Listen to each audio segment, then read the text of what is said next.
Yes student, welcome once again. कैसे हैं आप सब लोग। और दोस्तों, हम लोग प्रेशर मेजरमेंट की बहुत सारी चीज़ें हम सीख चुके हैं। पिछली कई क्लासों में हमने देखा प्रेशर मेजरमेंट के अलग अलग तरीके से हमने आपको सिखाया। और आज हम कुछ बातें करेंगे प्रेशर मेजरमेंट या प्रेशर के ही चैप्टर से। प्रेशर का चैप्टर दोस्तों दूसरा चैप्टर है। पहला चैप्टर आपका फ्लूइड प्रॉपर्टी इन मटेरियल था, दूसरा चैप्टर है प्रेशर मेजरमेंट, और तीसरा हमारा चैप्टर होगा हाइड्रोस्टैटिक प्रेशर। हाइड्रोस्टैटिक प्रेशर वो तीसरे चैप्टर में हमारा आएगा, फिर जाके हम आगे बात करेंगे। दोस्तों आज मैं बात करूंगा दोस्तों पास्कल लॉ की। और दोस्तों हम सभी लोग जानते हैं, बचपन से ही पढ़ते आ रहे हैं पास्कल लॉ। और ये पास्कल लॉ क्या होता है, ये सब तमाम बातें हम पढ़ेंगे आपसे। हम लोग पढ़ रहे हैं दोस्तों fluid pressure at a point. हम लोग पढ़ेंगे fluid pressure at a point, heading बनाएंगे दोस्तों। चैप्टर वही है हमारा, बस थोड़ा सा और चीजें हम जान रहे हैं यहाँ पर। आज फ्लूइड प्रेशर हेडिंग बना देंगे, fluid pressure at a point. और यहाँ से बहुत सारी चीजें हमको आज सीखने को मिलेंगी, जैसे कि पास्कल लॉ के एप्लीकेशन, पास्कल लॉ और भी तमाम बातें। तो फ्लूइड प्रेशर के बारे में देख लेते हैं दोस्तों। Fluid pressure at a point, fluid pressure at a point, fluid pressure at a point. दोस्तों यहाँ पर जैसे ही नाम बात होती है fluid pressure at a point की, तो सबसे पहले ही नाम आता है पास्कल लॉ का। ठीक है ना, सबसे पहला नाम आता है दोस्तों पास्कल लॉ का। और ये पास्कल लॉ एक्चुअली में प्रूफ होता है जी। ये जो पास्कल लॉ है ना दोस्तों, ये प्रूफ होता है, ऐसा नहीं कि ये हल्के में ले रहे हो आप इसको। और इसको मैं प्रूफ भी नहीं कराऊंगा, क्योंकि दोस्तों मैं आपको बिल्कुल भी जिस चीज की जरूरत नहीं है उस चीज पर फालतू का ना समय लगाने वाला हूँ, ना ही तुम्हें लगाने का जरूरत है। ठीक है, इस बात को ध्यान रखना। भाई हम सभी लोग जानते हैं, मैंने कई दफा पहले भी डिस्कस किया है कि पास्कल लॉ क्या कहता है कि फ्लूइड, किसी फ्लूइड में, फ्लूइड वो रेस्ट कंडीशन में होगा। हाँ,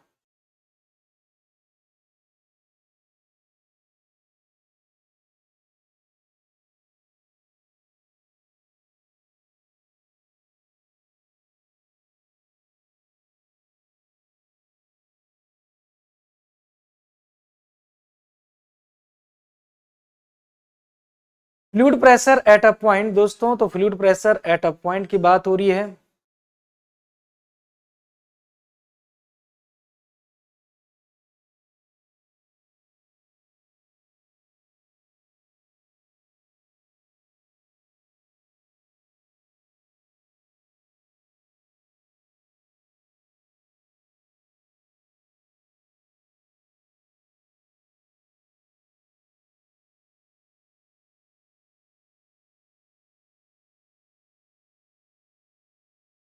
fluid pressure at a point,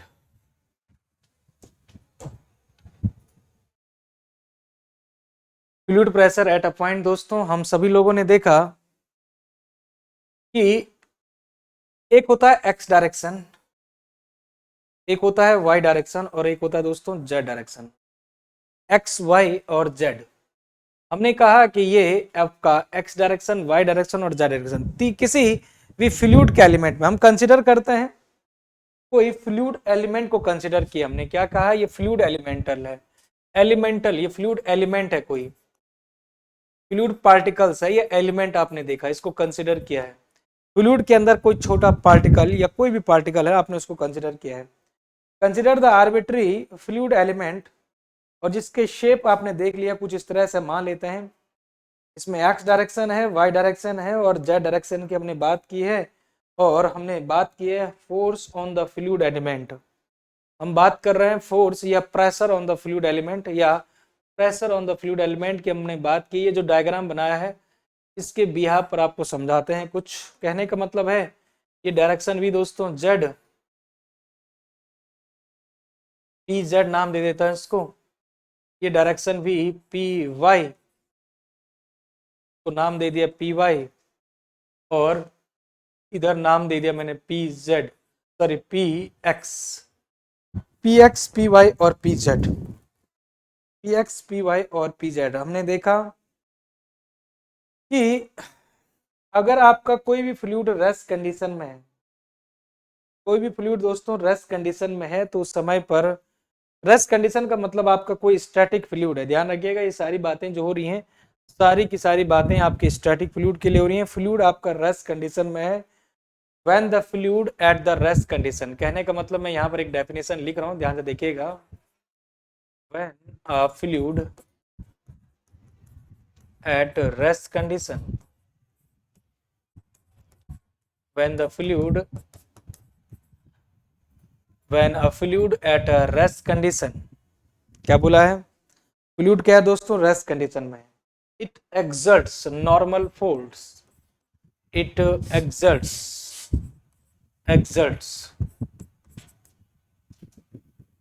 normal force, it exerts normal force on the body. क्या लिखा है देखिएगा ध्यान से दोस्तों, मैंने लिखा है when a fluid is at a rest condition is exerts normal force on the, exerts the normal force on the contact of the surface, या surface of the contact, surface of the normal force on the, normal force on the surface of contact। अब आपको थोड़ा सा confuse हो रहा होगा, लेकिन confuse होने की जरूरत नहीं है, सरफेस ऑफ कॉन्टैक्ट, ठीक है, सरफेस ऑफ कॉन्टैक्ट, ध्यान से देखते रहिए। When a fluid at the rest condition is exerts normal force on the surface of contact, दोस्तों ये कहने का मतलब है कोई भी फ्लूइड पार्टिकल है ऐसा, एग्जांपल के लिए समझना है, ऐसा कोई भी फ्लूइड पार्टिकल है कुछ ऐसा, तो यहाँ पर आपके पास किसी भी सरफेस के नॉर्मल पे ही फोर्स लगने वाला है, ऐसा नॉर्मल मतलब परपेंडिकुलर, ऐसा इस प्लेन के परपेंडिकुलर, ऐसा, समझ गए।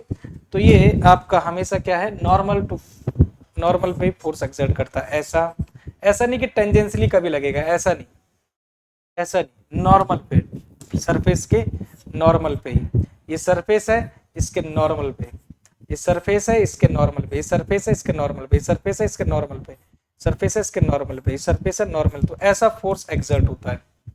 When a fluid at the rest condition it exerts the normal force on the surface of the contact, contact surface के normal पे ही एक प्रेशर फोर्स एक्सर्ट होता है दोस्तों, और ये जो प्रेशर फोर्स होगा ना, क्या होगा, सेम होगा सभी डायरेक्शन में दोस्तों।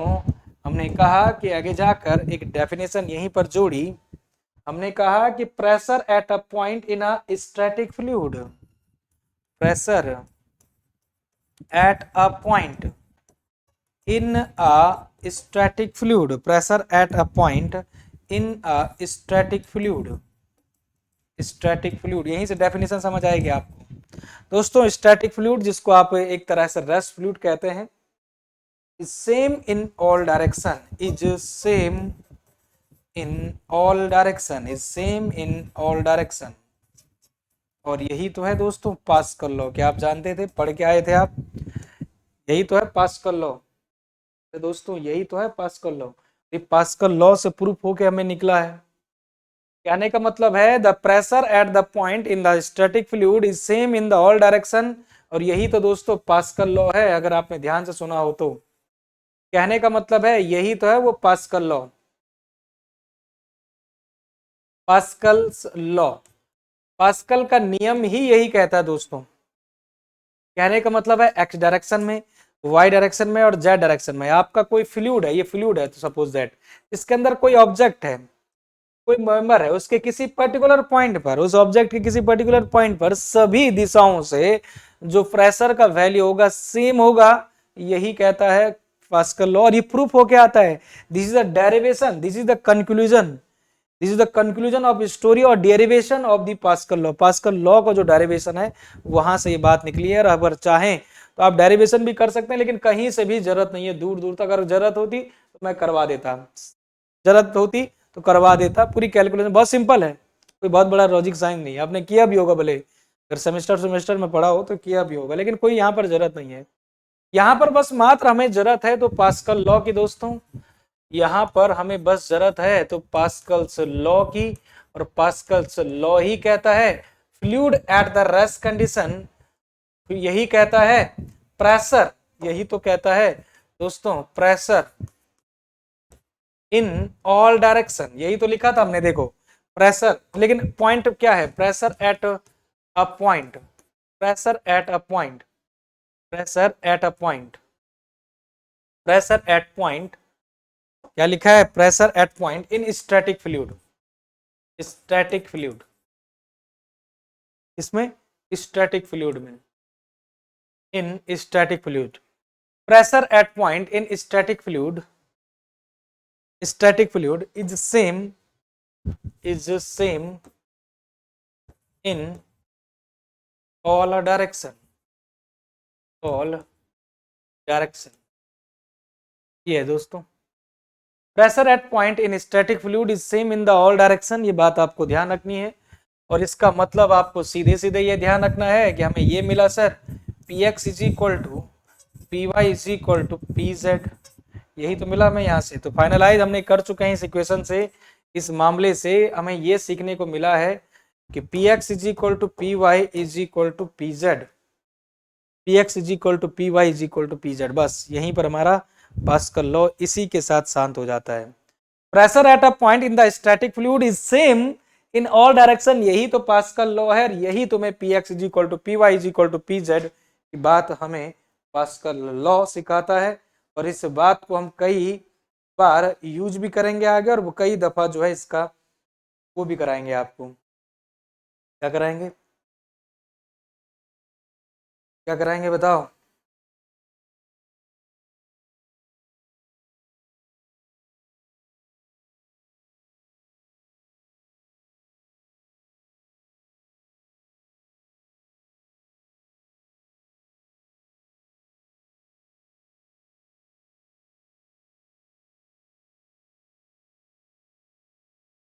ये हो गया आपका पास्कल लॉ, ठीक है, ये बात हो गई दोस्तों पास्कल लॉ की मात्र। अब इस पास्कल लॉ का आप यूज करवा सकते हैं कई दफा, इस पास्कल लॉ का यूज करवा सकते हैं आप, टेंशन न लें, मतलब कि इस पास्कल लॉ का आप भरपूर यूज करवा सकते हैं, लेकिन करवाओगे तो करवाओगे कैसे, सवाल तो ये है ना। प्रेशर एट अ पॉइंट आपने देख लिया, कोई दिक्कत नहीं है। अब हम पढ़ रहे हैं दोस्तों variation of pressure, pressure variation in a fluid at rest, heading बनाएंगे next, pressure variation of fluid, pressure variation of fluid, fluid की प्रेशर वेरिएशन की बात कर रहे हैं, प्रेशर वेरिएशन, हेडिंग बना देंगे हम, pressure variation, variation in fluid, in fluid at rest condition. देखिएगा मैं हर दफा आपको एक बार ही, एक बार नहीं कई बार मैं आपको दोहरा रहा हूं कि rest condition, rest condition, rest condition, इसलिए इस बात पर जानबूझ के मैं फोकस कर रहा हूं, क्योंकि ये काइनेमेटिक की बात नहीं कर रहे हैं दोस्तों। हम सभी लोग अभी जो भी जितनी भी बातें पढ़ रहे हैं वो पूरा का पूरा हमारा जो चैप्टर कह रहा है वो स्टैटिक फ्लूइड का ही चैप्टर है। मैंने पहले ही दिन जब मैंने स्टार्ट किया था फ्लूइड मैकेनिक्स, उसी दिन आपको ये डिस्कस किया है। ये जितनी भी बातें हैं वो सब रेस्ट कंडीशन की हैं, कहने का मतलब स्टैटिक फ्लूइड की हैं, इस बात को भूलना बिल्कुल भी नहीं है। कहने का मतलब है इस सारी की सारी बातें भी किसकी हैं, स्टैटिक फ्लूइड की, और स्टैटिक कंडीशन की बात कर रहा हूं। रेस्ट कंडीशन का मतलब आप सभी लोग जानते हैं दोस्तों, static condition, pressure variation in the fluid at the rest condition और स्टैटिक कंडीशन, ये है जी, समझ के बात क्लियर है।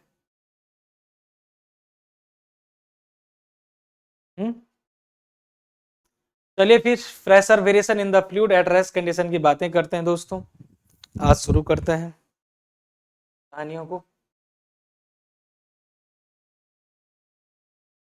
ठीक है।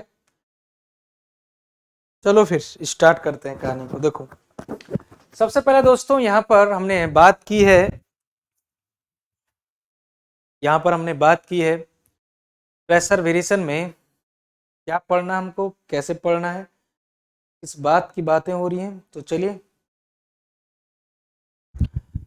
ये तुम्हारे पास कोई सरफेस है दोस्तों, है ना, कोई सरफेस है, ये तुम्हारा यहाँ पर एक इम्परवियस लेयर है, कोई नीचे लेयर है आपकी ये, और ये कोई फ्लूइड है, मैं आपको बता दूं, ये पूरा का पूरा फ्लूइड है। कभी कभार तो ऐसे भी एग्जाम है, कई बार देखा मैंने, जैसे एसएससी वगैरह एग्जाम में एक बार आया था कि ये जो सरफेस है, जो आपका लिक्विड का सरफेस होता है, फ्लूइड का जो सरफेस होता है, इस सरफेस को क्या नाम दिया जाता है? ये वाला सरफेस, ये, इसको लेवल सरफेस भी कहते हैं दोस्तों, और फ्री सरफेस भी कहते हैं, इसलिए ध्यान रखिएगा इस सरफेस को। और इसको साइन ऐसे दिया जाता है, इसको मतलब ये होता है, जो पहली बार देख रहे हैं, जिन लोगों को पता है ठीक है, अच्छी बात है, लेकिन जो नहीं देख, जिन्होंने पता नहीं है, उनको ध्यान से सुनो। इसका मतलब होता है दोस्तों कि यहाँ पर तक आपका पानी का लेवल है या फ्लूइड का लेवल, अगर ये पानी है, वाटर है, यहाँ तक वाटर का लेवल है, इसी को नाम दिया जाता है फ्री सरफेस। इसी को नाम दिया जाता है दोस्तों फ्री सरफेस। हम बिल्कुल बेसिक से पढ़ रहे हैं, कोई दिक्कत ही नहीं हमें। फ्री सरफेस इसको बोला जाता है। क्या बोला जाता है दोस्तों? Free surface. यहां पर मान लेते हैं कि कोई इधर किसी डेप्थ पर कोई बॉडी है, कोई आपका मेंबर है, कोई भी ऑब्जेक्ट है, सपोज दैट ये कोई भी ऑब्जेक्ट है दोस्तों, ठीक है। तो ये कह रहा है कि प्रेशर, जो फ्लूइड का प्रेशर है नीचे, मैंने आपको ये बात तो पहले ही डिस्कस किया था, जिस दिन मैंने प्रेशर का चैप्टर ही स्टार्ट किया था दोस्तों। दो तरह के प्रेशर होते हैं, ध्यान रखिएगा। एक होता था हाइड्रोस्टैटिक प्रेशर, पानी में लगने वाला प्रेशर या पानी के द्वारा लगने वाला प्रेशर, एक होता था। और दूसरी हमने बात की थी दोस्तों, जिसका नाम दिया था हमने एटमॉस्फेरिक प्रेशर। मैंने आपको कहा था कि एटमॉस्फेरिक प्रेशर, जैसे आप हाइट में जाते हो, एग्जांपल भी दिया था कि दिल्ली का और एक उधर केदारनाथ का, 3000 मीटर से भी ऊपर की हाइट, और एक दिल्ली का।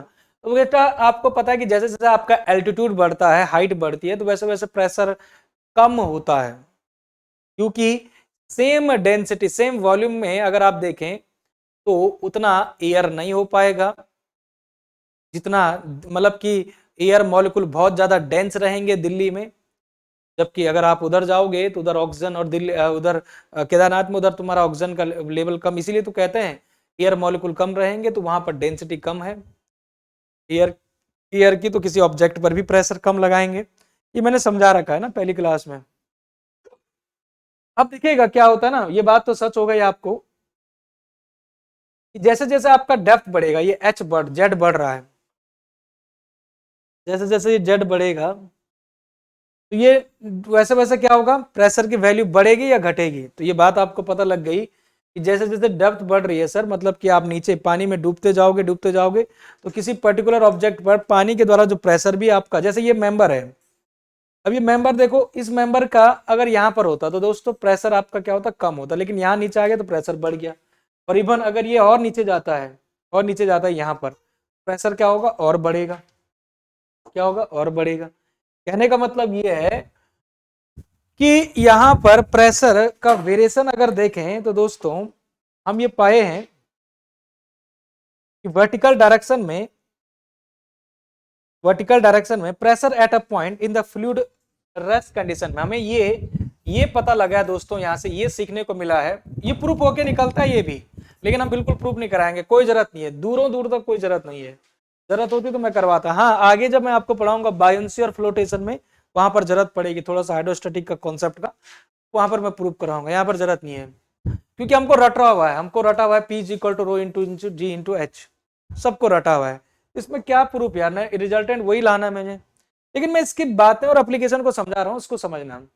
Pressure variation in the fluid at rest condition दोस्तों, जब रेस्ट कंडीशन में आपका फ्लूइड होता है तो उस समय पर प्रेशर का जो वेरिएशन होगा, वो ये कहता है, दिस इज इस इससे ये सीखने को मिलता है, the rate of increase of pressure in the vertical direction, और उसको हाइड्रोस्टैटिक लॉ भी कहते हैं दोस्तों। एक हाइड्रोस्टैटिक लॉ होता है, शायद आपने सुना भी हो, मैं लिख देता हूं चलो, rate of increase of vertical pressure, sorry, rate of increase of pressure, rate of increase of pressure in vertical direction, in vertical direction, ये प्रूफ होके जो निकला है वही बात मैं करवा रहा हूं भाई, ये भी तो प्रूफ होके निकला ना।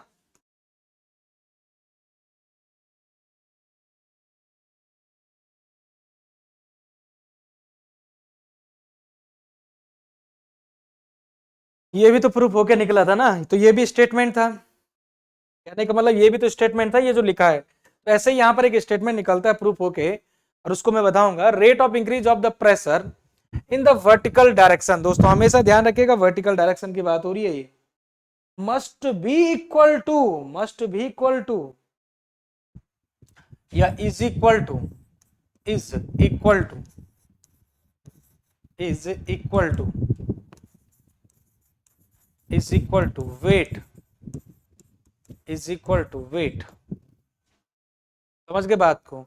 Rate of increase of pressure, rate of increase of pressure दोस्तों, rate of increase of pressure in the vertical direction, आपने लिखा in a vertical direction, in vertical direction is equal to weight density of fluid, weight density of fluid. अब आपको तकलीफ हो रही होगी समझने में। Eight that point, eight that point, eight that point, किसी भी पर्टिकुलर पॉइंट पर, यहां पर थोड़ा सा इन अ पॉइंट लिख दो तभी समझ आएगा। इन अ पॉइंट, अब देखो ये डेफिनेशन को लिख दो दोस्तों, इसको पहले डब्बे में बंद कर दो आप, बहुत इंपॉर्टेंट डेफिनेशन है, बहुत ही ज्यादा। इस डेफिनेशन को आप क्या कर दो, हमने लिखा rate of increase of the pressure in the vertical direction is equal to weight density of fluid at that point. और ये प्रूफ होकर निकलता है दोस्तों जब हम लोग करते हैं, लेकिन आपको तो याद ही है। ये कहना चाह रहा है क्या, कहना चाह रहा है सर, ये कहना चाह रहा है सर कि, ये कहना चाह रहा है सर कि rate of change of pressure this is equal to, ये कहना चाहता है एक्चुअली में, ये बराबर होगा वेट डेंसिटी के रो इनटू, वेट डेंसिटी ना रो इनटू जी इनटू एच। एच लिखो आप, जेड लिखो, जो भी आपकी मर्जी है, जेड लिखो चाहे तो। ये बात का, ये जो जेड है ना ये भी आपका डी जेड है, डी एच लिखो या डी जेड लिखो, जो भी है, डी जेड ही लिख दो चलो। ये है, ये निकलता है यहां से, rate of increase of the pressure in the vertical direction is equal to the weight density of the fluid at that point. This is the change in pressure या change rate of increase of pressure in vertical direction। actually हमेशा vertical direction के लिए statement proof हुआ है, it is equal to weight density of the fluid at that point। समझ गए बात को? तेरा यहां तक कहने का मतलब है दोस्तों, अब आप इसका इंटीग्रेशन करोगे, जब इसका इंटीग्रेशन करोगे दोस्तों यहीं से तुम्हें मिलेगा ये P is equal to rho into ji into h. एक काम करो कंफ्यूज ना हो, डी एच ही लिखो इसको, ठीक है ना, और यहाँ पर इसको भी एच कर दो, P is equal to rho into H. लो आपको सो, तो P is equal to rho into ji into H, ये मिला हमें, ये है जी, इसी को कहते हैं हम P is the pressure above the atmosphere pressure, P है, P वो प्रेशर है, हो गया जी। तो यही है जी, कोई बहुत बड़ी बात नहीं कर दी हमने यहाँ से, ये है वो प्रेशर, और एक तुम्हारा प्रेशर निकल गया यहाँ से, लगे हाथ, लगे हाथ प्रेशर निकल गया यहाँ पर, ठीक है। और ये एक्चुअली में गेज प्रेशर होता है, गेज प्रेशर निकलता है, ध्यान रखना इसको भी। समझ आया कि नहीं आया? वेट डेंसिटी, वेट डेंसिटी बेटा आपका अगर वेट को देखा जाए तो वेट डेंसिटी आप गामा पढ़ते थे, गामा पढ़ते थे, है ना। ये जो स्टेटमेंट है ना, अगर आप ध्यान से देखें ना, अगर आपको समझ नहीं आ रहा ना, तो ये स्टेटमेंट ये है कि rate of change of the pressure with vertical direction, और वर्टिकल डायरेक्शन तो यही है ना, this is equal to weight density, और वेट डेंसिटी होता है बेटा गामा, और गामा को हमने पहले से ही बहुत अच्छे से पढ़ा है कि जो गामा होता है सर वेट डेंसिटी, वो होता है रो इंटू जी। तो आप इसी को तो ऐसा लिख सकते हैं कि dp is equal to gamma into d h, लिख सकते हैं कि नहीं लिख सकते हैं, या इसी को आगे जाके आप लिख सकते हैं रो इंटू जी इंटू डी एच। और दोस्तों जब आप इसका इंटीग्रेशन करोगे, इंटीग्रेशन करने से आपको किसी पर्टिकुलर पॉइंट का मिल जाएगा P, तो P is equal to rho into ji into h. यही तो किया यार, पहले स्टेटमेंट को समझा, पहले हमने स्टेटमेंट को पढ़ा, rate of increase of pressure, this is the rate of increase of, कभी भी जब आप लिखते हैं d v upon d x, rate of change of shear force with respect to distance, d m by d x, rate of change of movement with respect to direction, वही चीज तो यहां पर मैं कहना चाह रहा हूं, वर्टिकल डायरेक्शन मतलब डेल एच क्या, वर्टिकल डायरेक्शन तो यही है ना। अब भाई ये जो जेड है, अगर मैं आपसे कहूं कि जेड आपके कैपिटल एच ये वाली हाइट तक हो जाए, ये आपका कैपिटल एच है सपोज दैट, तो आप क्या बोलोगे sir, pressure is equal to rho into ji into h, कहोगे कि नहीं आओगे, और एच आपका ज्यादा है जेड से तो प्रेशर भी ज्यादा होगा। कहने का मतलब हमें ये बहुत अच्छे से समझ आ गई है बात कि सर एक्चुअली में ये बात बहुत अच्छे से समझ आ गई है कि ये जो प्रेशर हमारा निकला है ये वर्टिकल डायरेक्शन पर केवल निकला है, प्रेशर वर्टिकल डायरेक्शन का है केवल, और फ्लूइड के द्वारा प्रेशर है। कहने का मतलब है किसी प्रेशर वेरिएशन की बात हो रही है रेस्ट कंडीशन में कोई बॉडी, हमने क्या पढ़ा है, pressure variation in a fluid at the rest condition, और उसके लिए बहुत ही इंपॉर्टेंट एक फॉर्मूला हमने ध्यान लिया है। तो कहने का मतलब है दोस्तों यहां से हमें बहुत ही इंपॉर्टेंट एक, इसको हाइड्रोस्टैटिक प्रेशर भी कह लेते हैं, भले हमारा वो पूरा चैप्टर है बेटा, इसको हम हाइड्रोस्टैटिक लॉ कहते हैं, बस इतना ध्यान रखना, ये जो लॉ है ना हाइड्रोस्टैटिक प्रेशर के लिए ही हमने बनाया है, इसको बोलते हैं हम हाइड्रोस्टैटिक लॉ। थोड़ा सा इसको क्या करते हैं,